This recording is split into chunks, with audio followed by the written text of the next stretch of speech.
She stood on his arm, a diamond trophy at the most exclusive gala of the year.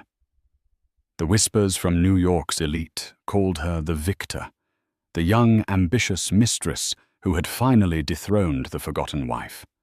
Her billionaire lover, Richard Vance, was moments away from a speech that would implicitly announce her as the new face of his empire, sealing their triumph in a blaze of camera flashes. They believed they had rewritten the story, that the night the future was theirs. But they forgot one crucial detail. The woman they had cast aside wasn't just the wife. She was the architect, and she was about to make her entrance.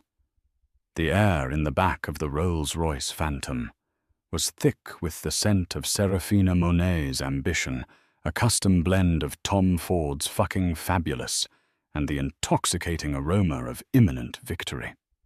She smoothed a perfectly manicured hand, its nails painted a shade of defiant crimson called Scorned down the silk of her J. Mendel gown.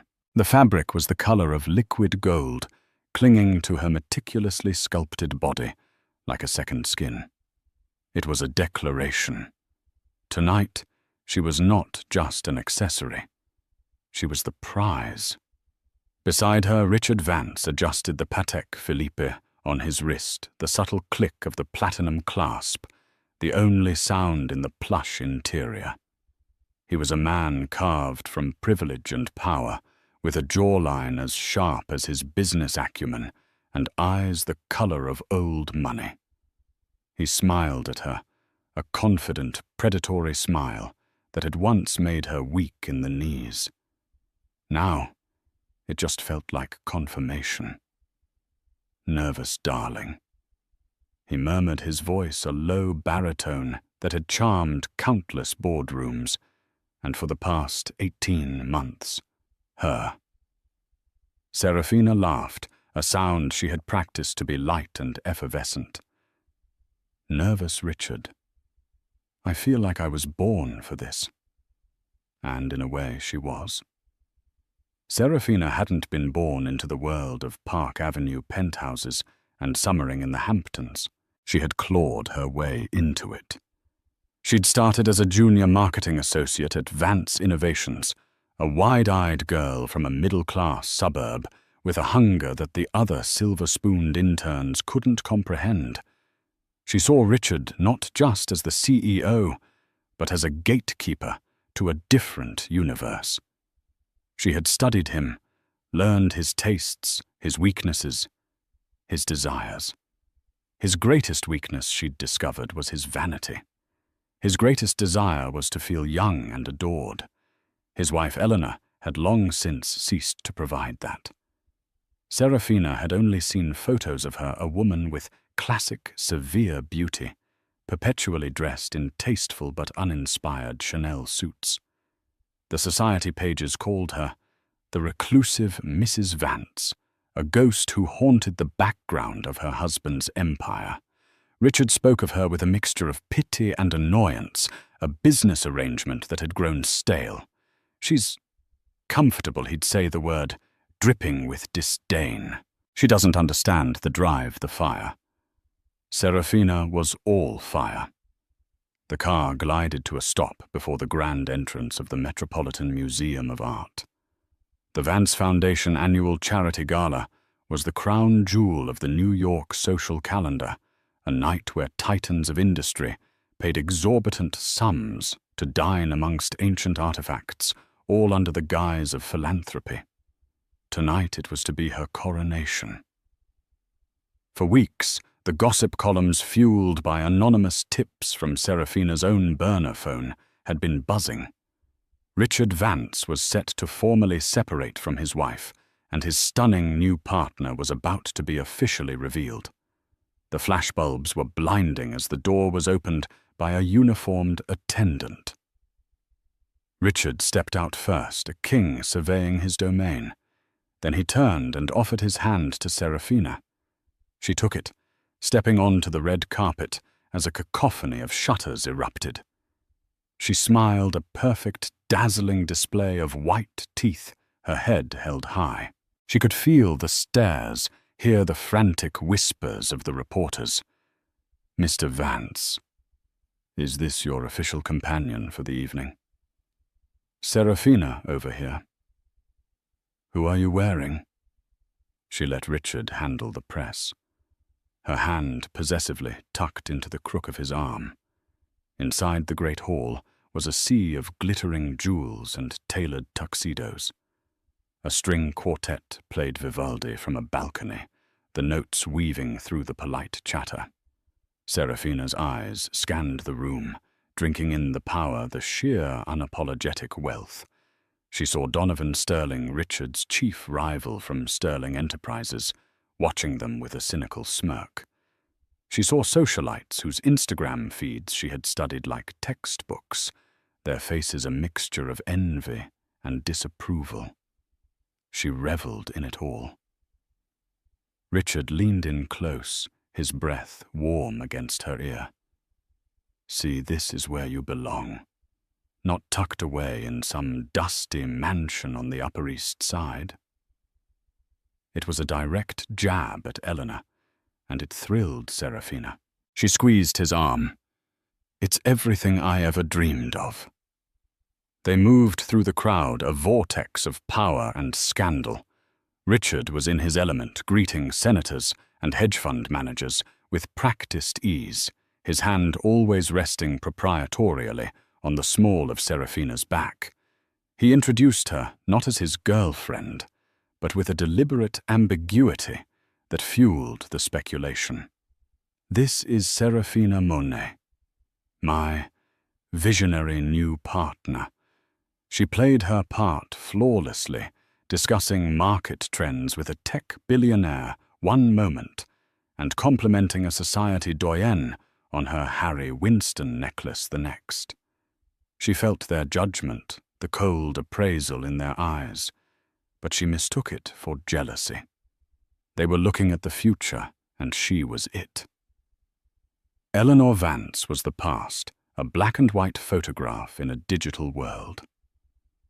Later, as they stood by the Temple of Dendur, spectacularly lit within its glass-walled enclosure, Richard clinked his champagne flute against hers. To new beginnings he toasted his eyes, locking with hers. To the future, she replied, her voice husky with emotion. The future of Vance Innovations. The future of her name, Monet, linked with his. The future she had fought for, schemed for, and now finally won. She looked around the magnificent room at the powerful people who now had to acknowledge her at the man beside her who had given it all to her. The wife Eleanor was a non-entity, a footnote in a story that was now unequivocally hers. She had won. There was simply no other possible outcome. Richard Vance felt a surge of pure, unadulterated power. It was a feeling more intoxicating than the vintage Dom Perignon, flowing freely around him, more satisfying than closing a multi-billion-dollar deal. Standing with Serafina on his arm, he was not just Richard Vance, CEO. He was a force of nature, a man reborn. He glanced at Serafina, her golden dress shimmering under the carefully curated museum lighting. She was exquisite, a perfect symbol of his success. Young, sharp, beautiful, and utterly devoted to him. She looked at him with an awe that Eleanor hadn't shown in over a decade. Eleanor looked at him with the cool, appraising gaze of a business partner, a silent accountant tallying his flaws. He hated that look.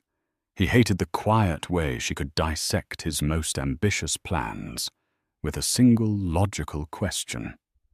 He hated that her family's money, the initial seed that had started it all, was a silent, unspoken fact that hung between them. He'd taken that paltry sum and built an empire, his empire. He had done the work, taken the risks, schmoozed the investors. She had merely existed a silent partner in a life she no longer seemed interested in living with any passion. Tonight was a declaration of independence. By bringing Serafina here to his gala, he was making a statement to the world, and more importantly, to Eleanor. He was done playing the part of the dutiful husband. The Vance name was his. The company was his. And he would have a woman on his arm who reflected his own brilliance, not the staid old money legacy of his wife's family. Richard Darling. Donovan. Sterling is staring daggers at us. Serafina whispered, pressing closer to him. Richard followed her gaze and saw his rival standing near a Roman bust, a scotch in his hand, and a sardonic smile on his lips. "Let him stare," Richard said, with a dismissive wave. "He's a dinosaur. His company is built on old tech. We're the future." He believed it. Vance Innovations was soaring thanks to a series of aggressive acquisitions and the launch of their new Prometheus AI platform. It was his vision, his genius. He had steered the ship, and now he was reaping the rewards. As the gala's host, he was scheduled to give the keynote address after dinner. He had tweaked the speech himself that afternoon, adding subtle lines that to the discerning ear would signal the changing of the guard. He would speak of new eras of shedding the past to embrace a bold future, and of the inspiration that drives a man to reach new heights. He would gesture vaguely in Serafina's direction as he said it, and the gossip columns would have their headline for the morning. He guided Serafina towards their table front and center, a small plaque reading "Reserved for Mr. Richard Vance."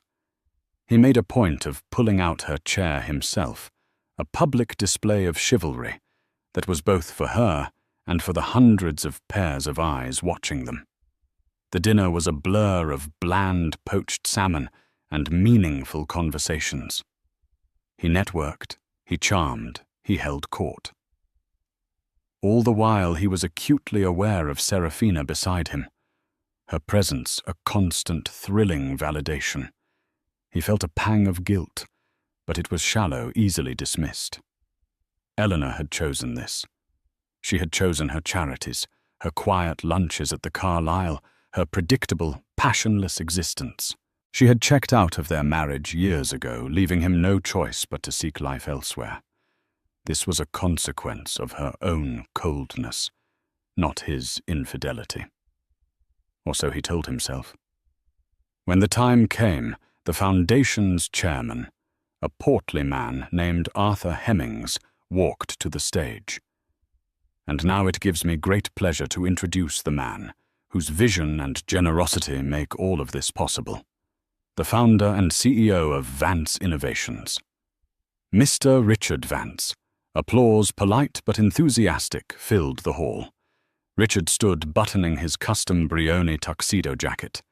He gave Serafina's hand a squeeze under the table, a silent promise. "Wish me luck," he whispered. "You don't need it." She breathed, her eyes shining with adoration. He walked onto the stage, the bright lights warming his face. He felt invincible. He gripped the sides of the lectern, looking out over the faces of New York's most powerful people. They were all here, hanging on his every word. He was the king of this castle. He began his speech, his voice resonant and confident. He spoke of the Foundation's work of innovation, of the future. He was halfway through a well-rehearsed anecdote about a recent trip to the Tokyo office when he saw it. A subtle shift in the room, a ripple of whispers, starting from the back near the grand entrance. Heads were turning not towards him, but away from him. The focused attention of the room was fracturing, dissipating. A flash of irritation crossed his face. He was losing his audience. What could possibly be more important than him? He followed their gaze. A figure had appeared at the main archway, silhouetted for a moment against the light of the great hall. The whispers grew louder, more urgent. His confident flow faltered. He trailed off mid-sentence, his mouth suddenly dry. The figure stepped into the light. It was a woman. She wasn't wearing a glittering gown. She was wearing a perfectly tailored midnight blue Armani pantsuit that screamed power, not prettiness. Her silver blonde hair was pulled back in a severe, elegant chignon, and on her lapel was a simple diamond brooch he hadn't seen in years. It was the first piece of jewelry he had ever given her. It was Eleanor. His heart hammered against his ribs. She wasn't supposed to be here. She never came to these things anymore. She hated the publicity, the glad-handing. Her presence was a violation of their unspoken rules. He looked from her cold, calm face to Serafina at the table, whose own expression of triumph had frozen into a mask of disbelief and horror. The king suddenly felt his throne, a grand, solid thing, just moments before, begin to tremble beneath him. The sudden appearance of Eleanor Vance did not just ripple through the room. It fractured the carefully constructed reality of the evening.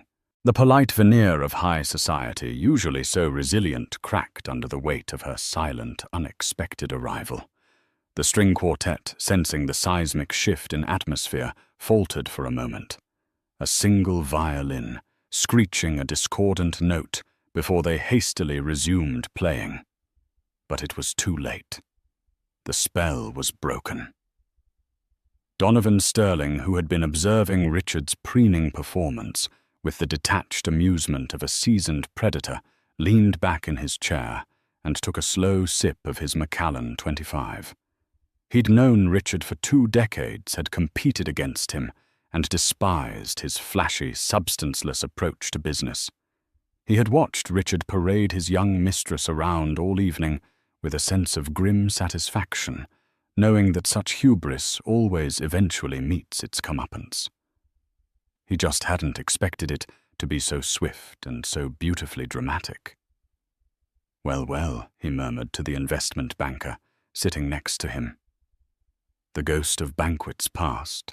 The banker, a man named Gerald, squinted towards the entrance. "My God, is that Eleanor? I haven't seen her out in years. What is she wearing?" "A pantsuit to the Met Gala." "She's not here for the fashion," Gerald Donovan said, a rare, genuine smile touching his lips. "She's here for business."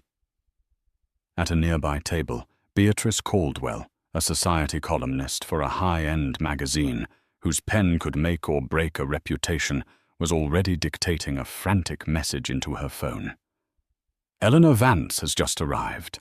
Repeat the Eleanor Vance. She looks formidable. This is no longer a simple society scandal. This is a declaration of war.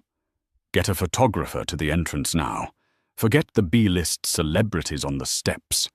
The whispers were now a low, persistent hum, the sound of 100 private conversations happening at once. "Look at Serafina's face.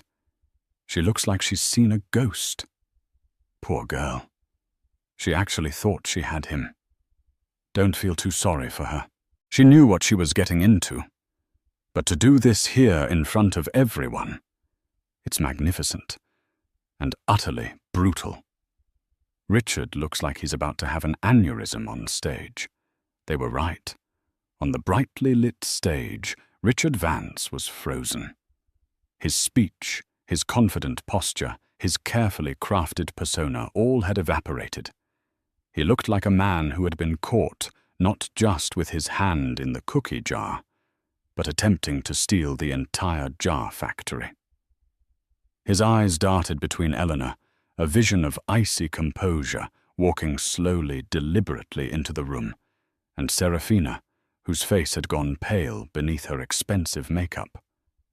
The golden J. Mendel gown that had seemed so triumphant moments before now looked garish, the costume of a failed usurper. Serafina herself was trapped in a nightmare. Her mind raced. This wasn't possible. Eleanor was supposed to be at home cataloguing her porcelain collection, or whatever it was she did. She was the past a relic. Yet here she was in the flesh, commanding more attention with her silent stride, than Serafina had with her meticulously planned grand entrance. Every step Eleanor took was a nail in the coffin of Serafina's dreams. The stairs that had felt like envy just minutes ago now felt like pure, unadulterated pity. She wanted the floor to swallow her whole. Eleanor did not look at her husband. She did not look at his mistress. Her gaze was fixed forward, sweeping across the room with a calm authority that was unnerving. She greeted no one yet. Everyone felt her presence. The crowd instinctively parted before her, creating a clear path toward the stage. She walked not with anger, but with the unhurried purpose of someone who owned the very ground she was walking on. Arthur Hemmings, the foundation chairman, bustled forward, his face a mask of confusion and panic. "Eleanor, my dear, what a surprise. We weren't expecting you." Eleanor paused and gave him a small, cool smile that didn't reach her eyes. "I'm a patron of the arts, Arthur, and I'm still a board member of this foundation. I believe my invitation was simply misplaced. No matter. I'm here now." Her voice was calm, cultured, and carried clearly in the suddenly hushed room. It held no hint of hysteria or tremor of a woman scorned. It was the voice of a CEO about to address her board, and it sent a collective chill through the audience. Richard, still paralyzed on stage, watched her approach. He felt a primal fear he hadn't experienced since he was a young man desperate for his first round of funding. He saw her pass Donovan Sterling's table and saw his rival raise his glass to her in a silent, respectful toast. The gesture was not lost on him. Alliances were shifting, opinions were cementing, and he was on the wrong side of it. He tried to regain control to somehow salvage the situation. He cleared his throat, tapping the microphone. "Well, an unexpected guest, as I was saying." But no one was listening to him anymore. All eyes were on Eleanor as she reached the small set of stairs leading to the stage. She paused at the bottom, finally lifting her eyes to meet his. Her expression was completely unreadable, a placid ocean concealing untold depths. And then, with a grace that was both terrifying and beautiful, she began to ascend. Time seemed to slow as Eleanor Vance placed a hand on the polished brass railing and began to climb the 4 short steps to the stage. Each step was a quiet thunderclap in the cavernous room. The clink of her simple Manolo Blahnik heels on the wood was the only sound the string quartet, having finally given up all pretense of playing their bows, hovering motionlessly over their instruments. The clatter of silverware ceased. The whispers died. A profound anticipatory silence descended thick and heavy as velvet. Eleanor moved with an economy of motion that belied the turmoil raging beneath the surface. For 2 days, she had existed on little more than black coffee and a cold, burning rage. Her lawyer, Alistair Finnich, a man who had served her family for 40 years, had advised a quieter, more private approach. "We file the papers, Eleanor. We let the lawyers handle it.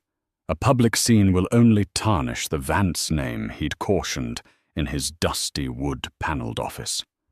"Richard has already tarnished the Vance name," she had, replied, her voice dangerously low. "My name. He has done it publicly with relish. The response must also be public." Alistair, seeing the flint in her eyes, the same flint he'd seen in her father's when he'd built his initial fortune, had simply nodded and said, "Very well. What do you need from me?" Now, as she reached the stage, she felt not fear but a strange, liberating clarity. She had spent 20 years as the silent partner, the quiet force behind the throne, allowing Richard to be the face of their shared success because he craved the spotlight and she craved results. She had managed the family trusts, overseen the philanthropic endeavors, and provided the stable foundational wealth that allowed Richard the freedom to take his celebrated risks. She had tolerated his ego, his occasional indiscretions, mistaking them for the trivial eccentricities of a powerful man. But this public coronation of a cheap, ambitious subordinate was not an indiscretion. It was an erasure. He was trying to erase her from her own life's work. Richard, finally jolted from his paralysis by her proximity, took a step back from the lectern. A sheen of sweat was visible on his forehead under the hot stage lights. "Eleanor!" He hissed, his voice a hoarse whisper that the microphone thankfully didn't catch. "What in God's name do you think you're doing?" "This is my night." Eleanor didn't answer him. She walked past him, giving him a wide berth, as if he were a piece of contaminated furniture. She approached the lectern, her posture perfect, her expression serene. The audience held its collective breath. They were expecting a scene, a screaming match, a thrown drink, the usual messy drama of the rich and betrayed. She calmly adjusted the microphone, lowering it slightly to fit her height. The small movement was so deliberate, so devoid of panic, that it was more shocking than any outburst could have been. She looked out at the sea of faces, her gaze sweeping over them, acknowledging them, taking command. Her eyes briefly met Serafina's. The younger woman flinched, as if struck. In that single fleeting glance, Serafina saw not the fury of a rival, but something far worse, utter insignificance. It was the look one might give a fly buzzing near a banquet table, an annoyance to be dealt with swiftly and forgotten. In that moment, Serafina Monet understood that she had never been a player in this game. She had only ever been a pawn, and she was about to be sacrificed. Eleanor then looked at Richard, who was hovering uselessly behind her, his face a mottled canvas of fury and fear. Her expression remained unchanged, but a flicker of something pity, perhaps, or a final weary contempt passed through her eyes. He had been her husband, the man she had once loved, the father of her children. Now he was just a liability, a problem to be managed. Finally, she turned her full attention to the audience. She rested her hands lightly on the sides of the lectern, her fingers steady. She took a soft, even breath. The room was so quiet that the faint hum of the museum's climate control system was audible. "Good evening," she began, her voice, perfectly modulated, calm and clear, amplified by the sound system to fill every corner of the vast space. "I apologize for the interruption. My husband appears to have lost his place in his speech." A few nervous titters broke the silence. The line was delivered with such dry surgical precision that it was both a wifely excuse and a devastating critique. Richard's face darkened with humiliation. He has a habit of getting carried away. Eleanor continued, her voice still smooth as silk. "Especially when it comes to telling stories. He's always been a wonderful storyteller. But I find, as one gets older, that facts become so much more important than fiction." She paused, letting the words hang in the air. The hook was set. The entire gala, from the senators to the socialites, leaned in. They were no longer spectators at a charity dinner. They were the audience at a public execution, and the executioner was a woman in an Armani pantsuit. My husband, Eleanor, continued, her voice, unwavering, spoke tonight of a bold, new future for Vance Innovations. He spoke of new vision, new inspiration, and on that, we are in complete agreement. The company is indeed entering a new era. What he failed to mention, however, are the precise mechanics of that transition. She paused, taking a deliberate sip from the glass of water Richard had left at the lectern. The simple act was one of supreme confidence, a moment of punctuation that held 1,000 people in rapt attention. Richard, standing behind her, looked like a man searching for an exit on a sinking ship. He opened his mouth to intervene, to say something, but no words came out. He was powerless. The stage was his, but the night was hers. Most of you know me as Eleanor Vance, Richard's wife.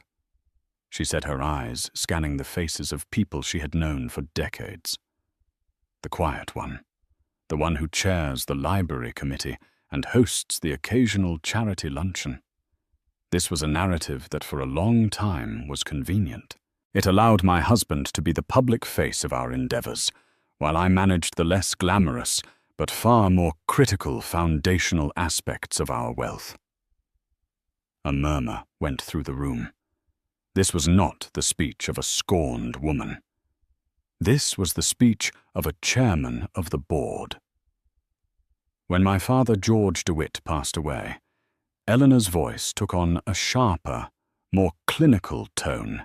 He left his entire estate, including his portfolio of groundbreaking semiconductor patents, in a trust. The Eleanor DeWitt Grantor Trust, to be exact.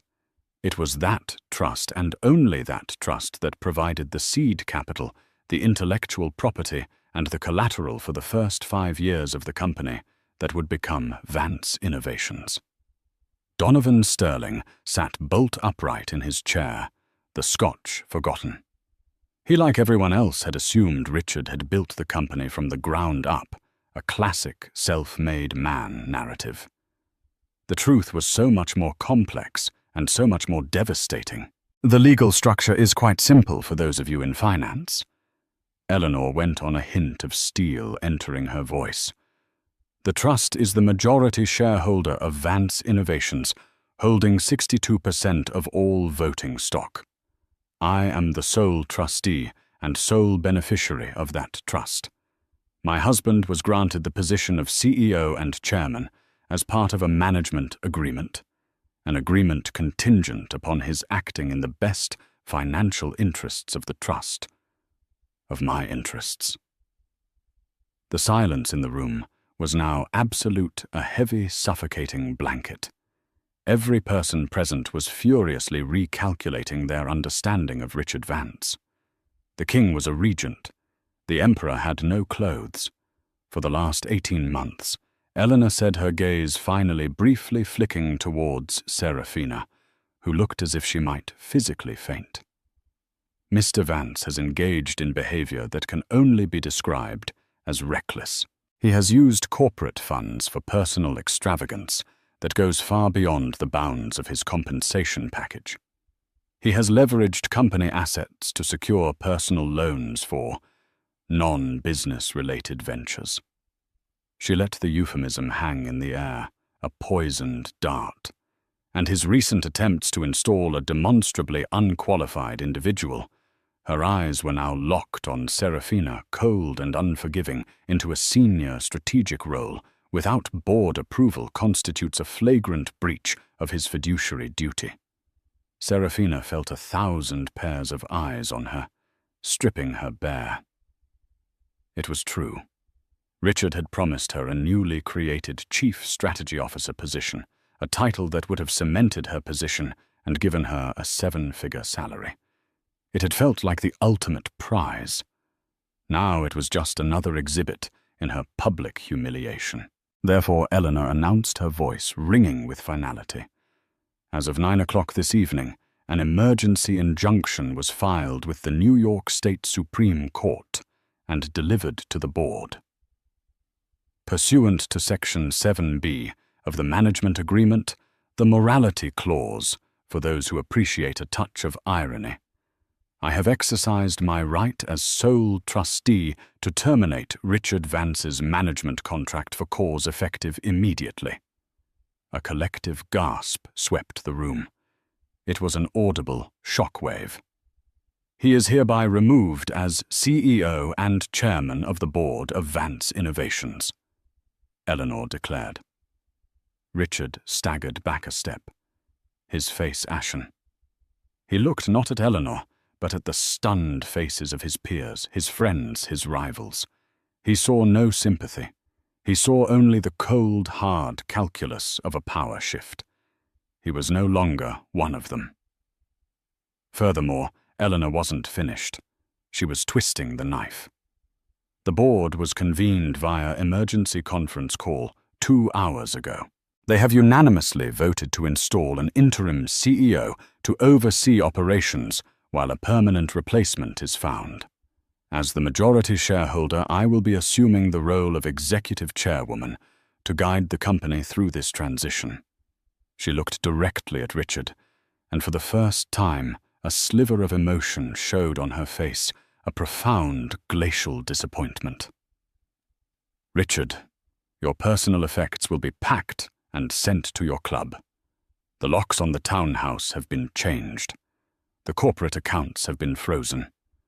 A severance package, one far more generous than you deserve, has been drafted by my lawyer.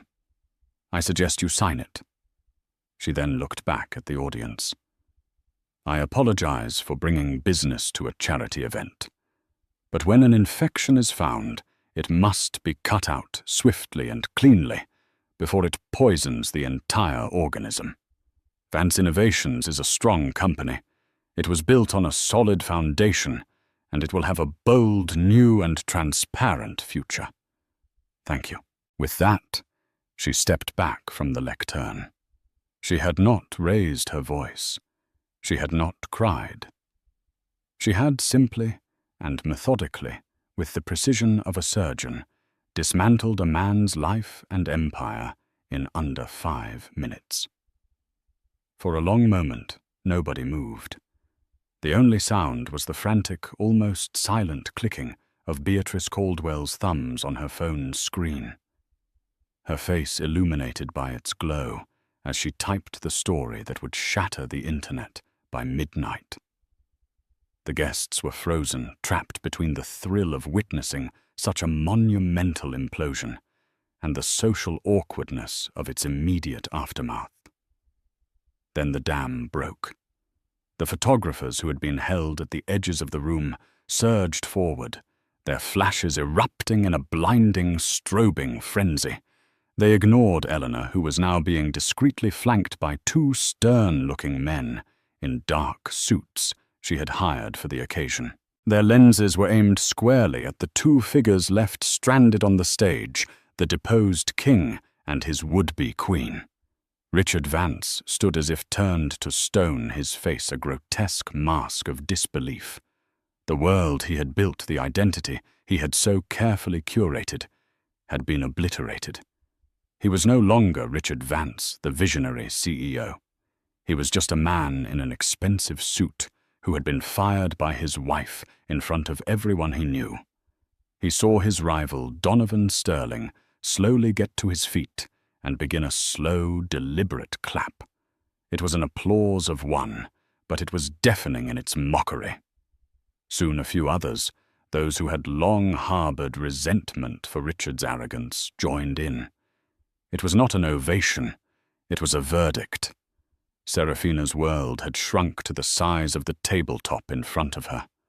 The stares, the flashes, the pitying and scornful looks, they were physical blows. Her golden dress felt like a clown costume. The diamond necklace Richard had given her, the one she'd flaunted on Instagram just hours before, with the caption, "The future is bright," felt like a lead weight around her neck. She pushed her chair back, a desperate animal instinct to flee kicking in. She had to get out. She stumbled to her feet, her stilettos catching on the thick carpet. She didn't look at Richard. He was no longer her ticket to the stars. He was the anchor dragging her to the bottom of the ocean. Her eyes darted around, looking for an escape, but there was none. She was the center of a storm of her own making. Eleanor, meanwhile, descended the stage with the same calm purpose with which she had ascended. Her lawyer, Mr. Alistair Finch, materialized at her side, a folder tucked under his arm. He had been waiting discreetly by the exit as planned. Flawlessly executed, Eleanor, he murmured, his voice filled with pride. It was necessary, Alistair. She replied, her voice low. She felt no triumph, only a grim sense of finality. This wasn't a victory lap. It was a clean-up operation. As she walked through the parted crowd, people who had barely acknowledged her for years were now clamoring for her attention. Eleanor, magnificent. My dear, if there's anything I can do, we should have lunch. My office will call yours. She gave them all the same small, non-committal smile, her eyes already focused on the future. She was no longer just a wife or a socialite. She was the power in the room, and they were all realigning themselves to the new center of gravity. Her gaze met Donovan Sterling's. He approached her, his earlier smirk replaced by a look of genuine respect. Eleanor, he said, his voice a low rumble. That was the most impressive corporate takeover I have ever witnessed, and I've seen my share. It wasn't a takeover, Donovan, she corrected him coolly. It was a restoration of order. He nodded, accepting the correction. If you need a friendly vote on the board, or an ally in this city, you have my number. Thank you, Donovan. I'll remember that, she said, and then she continued her steady, unhurried exit. Back on the stage, reality finally crashed down on Richard. He stumbled towards the lectern, grabbing it for support. He looked out at the chaos, at his legacy turning to ash. He saw Serafina, her face streaked with tears, pushing her way through the gawking crowd towards a side exit, a pariah fleeing the scene of her own downfall. She was gone. The dream was over. He felt a burning, helpless rage. He opened his mouth, perhaps to yell, to protest, to say something, anything to reclaim a shred of his dignity. But a security guard, one of the men Eleanor had hired, stepped onto the stage. He was large, impassive, and stood just a little too close. Mr. Vance, the guard, said, his voice polite but firm. I think it's time to go. The public humiliation was complete. Escorted by a guard like a common trespasser, Richard Vance was led off the stage and out of the room, the sound of camera shutters following him like a volley of gunfire. The gala was over. The rain had ended. 2 weeks later, the corner office on the 54th floor of the Vance Innovations building, now officially rebranded as DeWitt Technologies, was unrecognizable. The dark mahogany, the overstuffed leather chairs, and the mounted sailfish from one of Richard's ludicrous fishing trips were all gone. In their place were clean lines, modern art, and a large glass desk that was almost completely clear, save for a laptop and a single perfect white orchid. Eleanor stood by the floor-to-ceiling windows, looking down at the controlled chaos of Fifth Avenue. She wasn't wearing a power suit today, but a simple, elegant cashmere dress in a deep shade of cobalt blue. She felt lighter. The weight of 20 years of propping up a fragile male ego had been lifted, and in its place was the energizing burden of genuine responsibility. Her first week as executive chairwoman had been a whirlwind. She had personally addressed the entire company via a town hall, assuring them of stability and a new direction focused on sustainable innovation rather than Richard's reckless headline-grabbing acquisitions. She had promoted a brilliant, overlooked female engineer to chief technology officer and had begun the process of untangling the financial mess Richard had left behind. The markets, after an initial shock, had responded favorably. The stock, now under the DeWitt name, had rallied. The story of the quiet wife who was secretly the genius founder was a narrative investors could get behind. Her phone buzzed. It was a text from her daughter, a graduate student at Stanford, saw the Forbes article. The matriarch of Manhattan. You're officially a legend, Mom. So proud of you. Eleanor smiled, a genuine, unburdened smile. That more than anything was what this was for. To reclaim not just her company, but her own story for herself and for her children. The fates of the other two players in the drama had unspooled just as publicly. Richard, after a week of hiding at his golf club, had attempted a public relations offensive, giving a disastrous interview where he portrayed himself as the victim of a vindictive, power-hungry wife. It backfired spectacularly. He became a laughingstock, a meme, a cautionary tale whispered in boardrooms across the country. Stripped of his corporate power and social standing, he was a hollow man rattling around in a world that no longer had a place for him. His lawyers were now fighting for the scraps of the generous severance package Eleanor had offered. Serafina's fall had been even more precipitous. Her influencer career, built on an image of aspirational luxury and access, evaporated overnight. Brands dropped her. Her followers, who had once envied her, now mocked her relentlessly in the comments section. The usurper, they called her, the face of failure. She had deactivated her accounts, sold the jewelry Richard had given her to pay her rent, and disappeared from the public eye. Her 15 minutes of fame had ended in a lifetime of infamy. She had gambled everything on a king, only to discover he was a jester. Eleanor felt a fleeting pang of something akin to pity for them both. They were casualties of their own greed and arrogance. But she did not dwell on it. She was looking forward, not back. Her assistant buzzed on the intercom. "Miss Vance, Mr. Sterling, is on the line for you." Eleanor walked over to her desk and picked up the phone. Donovan. "To what do I owe the pleasure, Eleanor?" His voice boomed through the receiver. "I just saw your latest quarterly projection. It's aggressive. I love it.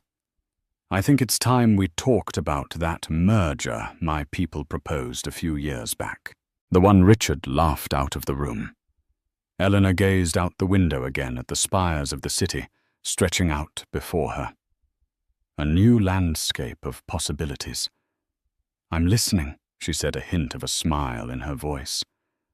"But let's be clear, Donovan. It wouldn't be a merger. It would be an acquisition." She was no longer the silent partner, the reclusive wife, the ghost in the machine. She was Eleanor DeWitt Vance, the woman who had built an empire, lost it, and in one spectacular night took it all back. And she was just getting started. 3 months after the gala, a season had turned. The crisp autumn air that had greeted Eleanor's revolution had given way to the biting chill of a New York winter. Snow dusted the gargoyles of the DeWitt Technologies building, but inside Eleanor's office, the atmosphere was one of focused, productive warmth. Her leadership had not just stabilized the company, it had invigorated it. Morale was at an all-time high, and a new project born from the very patents her father had created was already showing promise that dwarfed anything Richard had achieved in his final years. But victory, she was learning, had its own complex emotional architecture.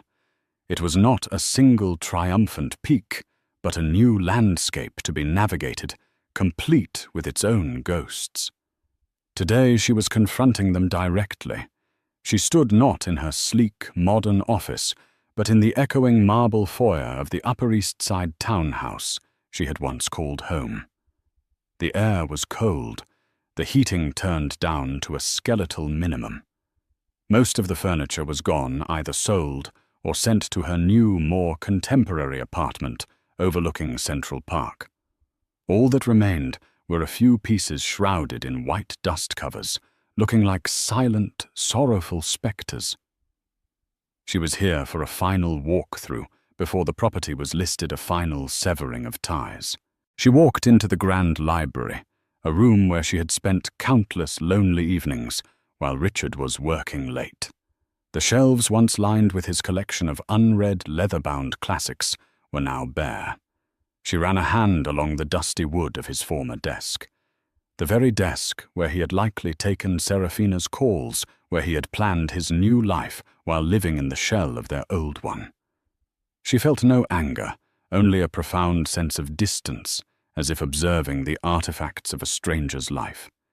He had been a man who loved the props of power more than the substance of it.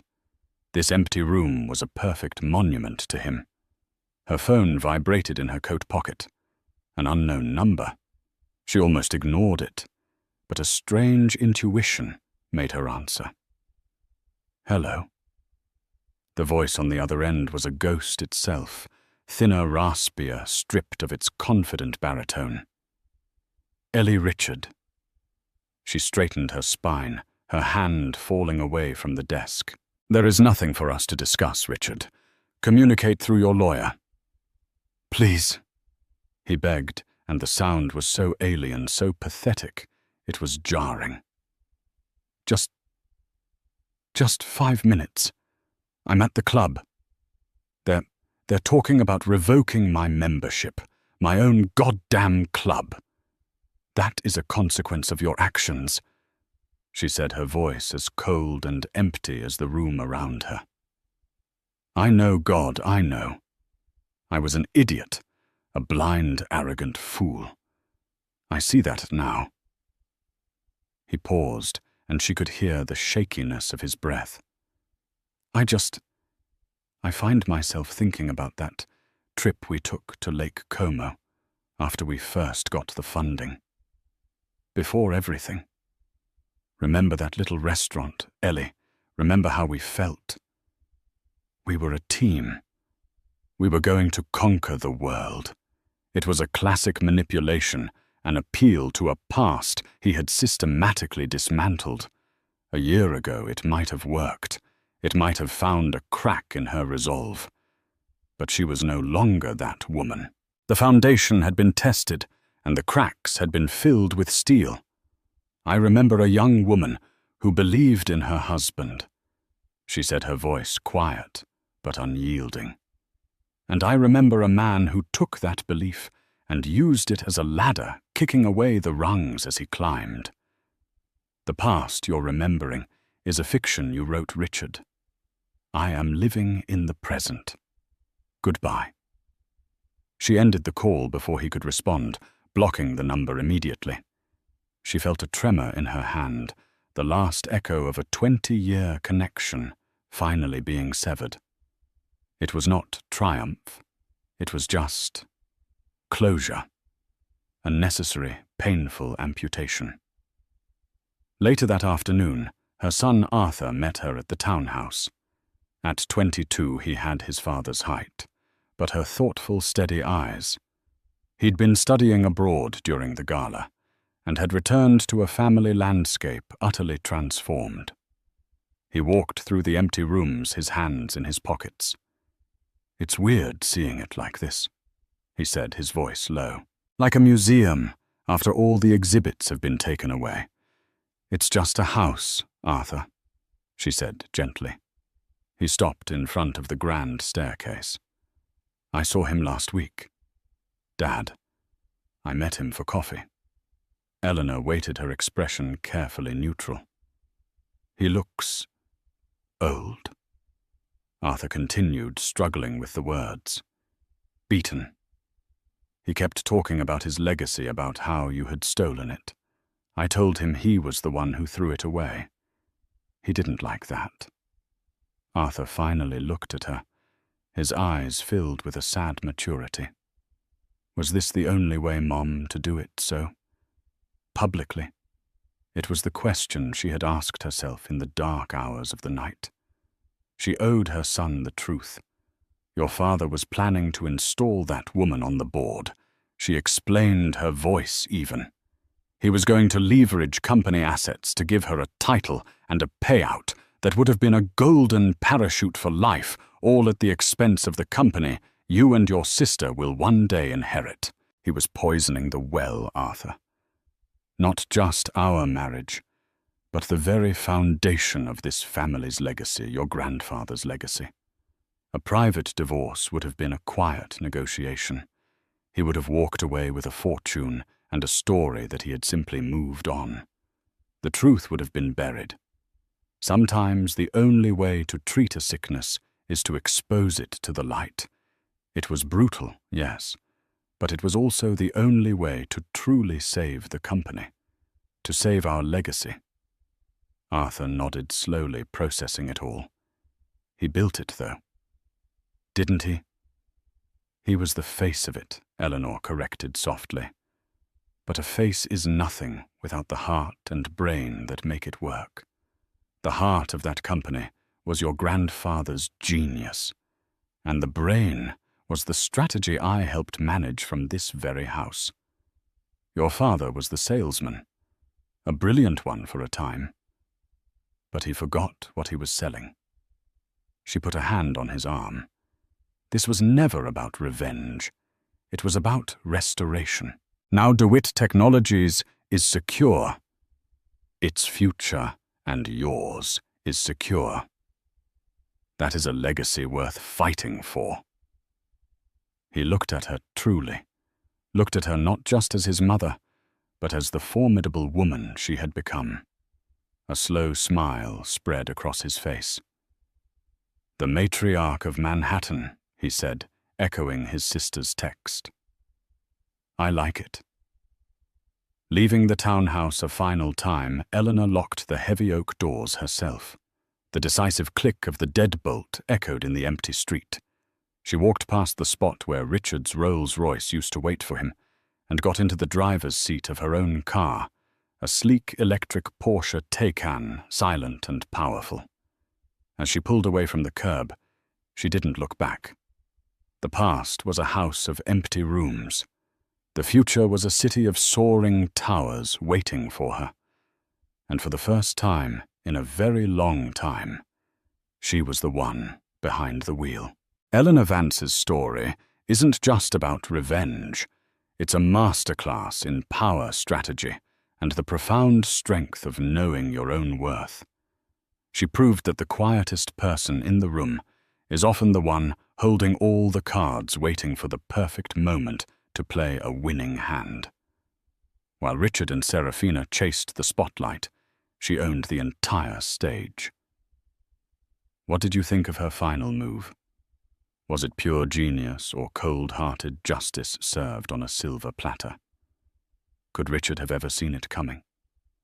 Let us know your thoughts in the comments below. We read every single one.